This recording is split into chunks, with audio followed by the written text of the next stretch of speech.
This is American Beauty. This is a film directed by Sam Mendes in 1999, starring the now disgraced actor Kevin Spacey, for which he won Best Actor in the Academy Awards. The film covers many themes and is filled with characters vying for purpose and meaning in their lives, each having their own arc, their own goals, their own struggles, and their own destination. The main arc belongs to Kevin Spacey's character, Lester Burnham, a middle-aged executive who is disillusioned with his corporate job and embarks on a journey to rediscover his youth and the freedoms of a life without responsibility. American Beauty is a landmark of cinema. The story is deep, and each rewatch uncovers more about each character's motivations. But now we have a problem. Can we still celebrate and enjoy this film when the central role is played by a man who has committed atrocities and harmed countless victims? Can art ever excuse the crimes of the artist? History is littered with powerful figures who bent reality to their will and sent ripples through the world that are still felt to this day. And most of them were, by today's standards, terrible.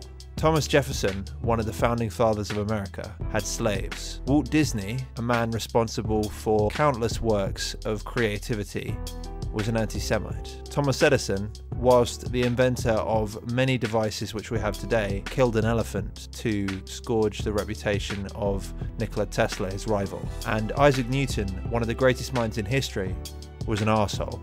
But from a utilitarian perspective, these people had an enormously positive impact on the world, and modern society would look very different if it wasn't for each of them.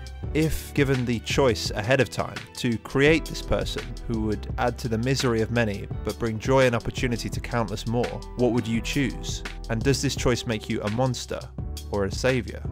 We do not need to make this choice for American Beauty, or The Usual Suspects, or Seven, or any other great films that Spacey has been a central part of. These films are made, and they are a part of history. Further to this point, abuse within great films is nothing new. One of the most pronounced examples of abuse being the suffering of Judy Garland, who played Dorothy in The Wizard of Oz. It wasn't until years later that she recounted the horrors she was subject to during the production. Garland was the poster girl for MGM Studios, and apart from being sexually abused by the head of MGM, Louis B. Mayer, was rejected by the crew as she was seen to be stealing the thunder of more experienced and worthy actors, and was constantly followed to make sure she adhered to a strict diet of soup, coffee, and cigarettes to stay thin. The conditions working on the film were said to be so bad that one of the Munchkins is rumoured to have hanged themselves on set, an incident which many claim can be seen in earlier versions of the film, but which MGM has always claimed was a bird, and the visage looks less corpse-like in more recent editions of the film. The result of all of this suffering, however, is one of the most revered and significant films ever made, a film which has touched the lives of millions around the world. Many other innocent people were involved in each of these productions, who gave years of their lives to realise a vision. And for their sakes, and the cultural achievement that American Beauty and these other films are, they should not be discarded or forgotten.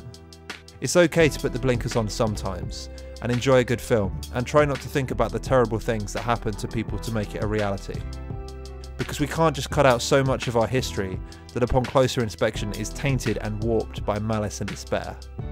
But these films will serve as a grim reminder of what can lurk beneath the surface, and what can happen if abuse is left unchallenged, of what horrors people are truly capable of.